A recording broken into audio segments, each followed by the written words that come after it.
उत्तर प्रदेश की एक लड़की थी जिसका नाम होता है प्रिया। और ये रहती थी अयोध्या के अंदर। उत्तर प्रदेश का एक जिला पड़ता है अयोध्या, जहाँ राम जन्मभूमि है। उसे पूरा देश दुनिया जानता है क्योंकि वहाँ अभी भव्य मंदिर बना था। वहीं का एक मामला है। वहाँ के सपा के एक सांसद होते हैं, वो एक कॉन्फ्रेंस कर रहे थे। वहाँ बीच में ही एक आवाज़ उठाते हैं किसी एक लड़की की, और तभी उसका नाम लेते ही रोने लगते हैं।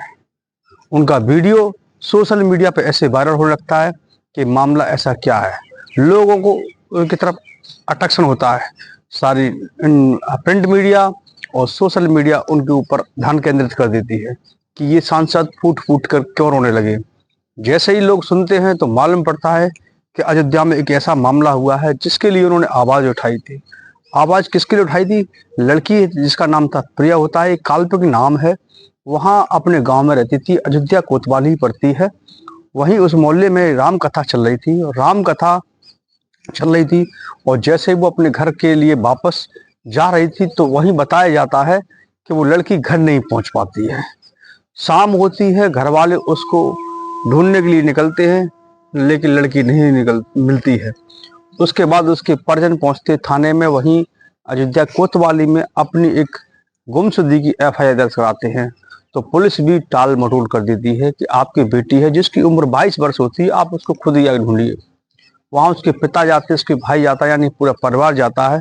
और उसके आसपास के परिवार के जो होता है वही मोहल्ले के, तो पुलिस ज़्यादा उस पर गंभीरता से नहीं लेती है। क्योंकि आजकल क्या है कि कि जो मामले हैं इतनी जिस उम्र में ऐसे उनके पास बहुत सारे केस आते हैं जिसमें लड़कियां स्वेच्छा से भाग जाती हैं या कोई रूठ के चले जाता है। इस वजह से उन्होंने गंभीरता नहीं दिखाई। जैसे ही कुछ समय के बाद घर वाले परिवार जब ढूंढने लगते हैं, आसपास के एरिया में करीब 500-1 किलोमीटर के दायरे में ढूंढते हैं, तो वहाँ उसकी एक नग्न अवस्था में उसकी अपनी एक बॉडी मिलती है, जो कि महज घर से 500 मीटर की दूरी पर थे।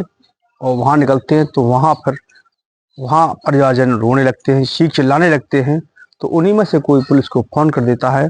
पुलिस भी प्रयास नहीं कर रही थी, लेकिन जैसे ही उनको सूचना मिलती है तो पुलिस में फोर्स लेकर वहाँ के जो एसएचओ हैं, एसएसपी हैं, वो पहुँच जाते हैं और उस मामले को संज्ञान लेते हैं। तो वहाँ फिर राजनीतिक भी उसका रूप ले लिया जाता है।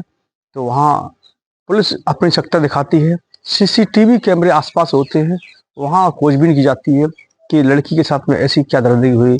परिवारजन थे, जो लोग थे, वो आरोप लगा रहे थे कि लड़की के साथ में रेप हुआ है। गैंग रेप होने के बाद उसको इस हालत में कर दी गई है कि उसको मरणासन अवस्था में पहुंचा दिया गया है। साथ में जो कपड़े पहने थे, तन पे सर पे कपड़े भी नहीं थे। उस डेड बॉडी के पोस्टमार्टम के लिए भेज दिया जाता है। वहाँ उस पोस्टमार्टम रिपोर्ट में करीब बताया जाता है उसके शरीर के 30 करीब समथिंग में चोटें आई हुई हैं। काफ़ी जगह उसकी हड्डी पसली टूटी हुई है और ज़्यादा अधिक खून बहने से उसकी पोस्टमार्टम में जो रिपोर्ट आती है बताई जाती है खून बहने से उसकी मौत हो जाती है। दोस्तों, अब ये मामला इतना चल जाता है यूपी का अयोध्या का कि वहाँ मिल्कीपुर में अभी चुनाव है।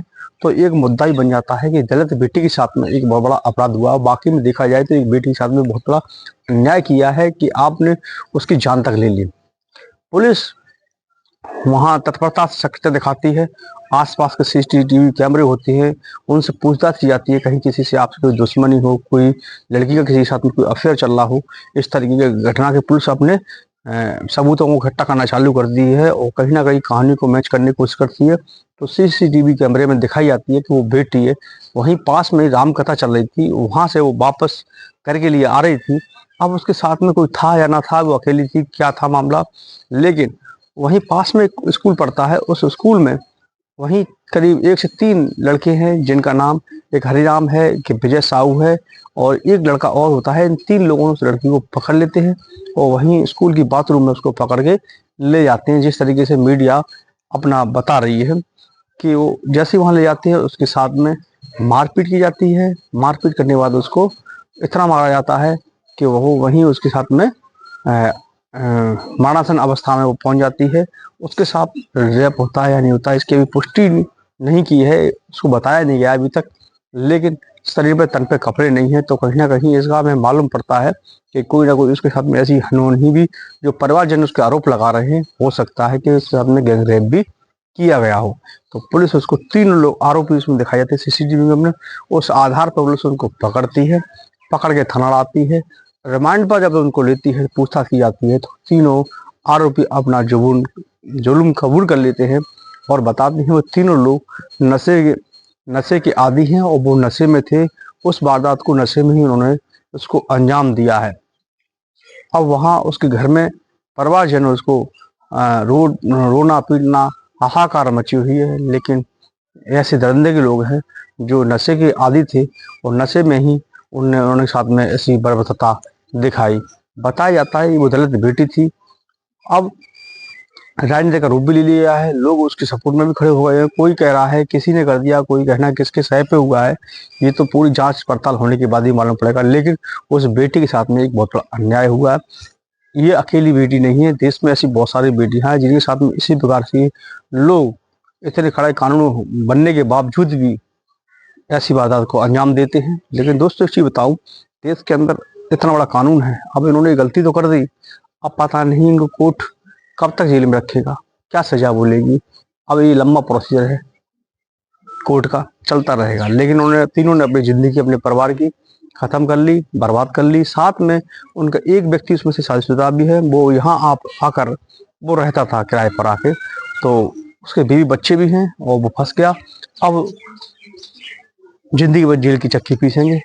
तो कहीं ना कहीं उन्होंने उन तीनों ने अपनी जिंदगी और अपने परिवार को बिखेर दिया। तो ऐसी घटनाओं को बताने का सिर्फ ये उद्देश्य है कि देश में हो रहे इस तरीके से अत्याचारों को समाज ही रोक सकता है। समाज में हो रहे ऐसे जो नशेड़ी तरह के प्रवृत्ति के लोग हैं, उनको जब तक सही दिशा नहीं मिलेगी, समाज देश नहीं सुधर सकता है।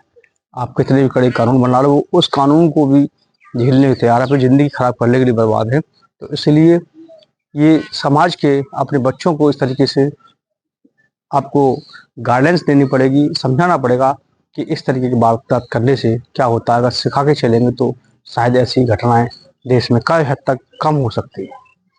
हमारा ये वीडियो अगर आपको अच्छा लगा हो तो आप इसको लाइक करें और आपको थोड़ा सा एक शेयर का बटन दबा दें और सब्सक्राइब करना ना भूलें। सब्सक्राइब अवश्य करें। कल एक नई वीडियो के साथ में फिर मिलेंगे। हमारे जो वीडियो हैं आपको इसी तरीके से मिलते रहेंगे। धन्यवाद।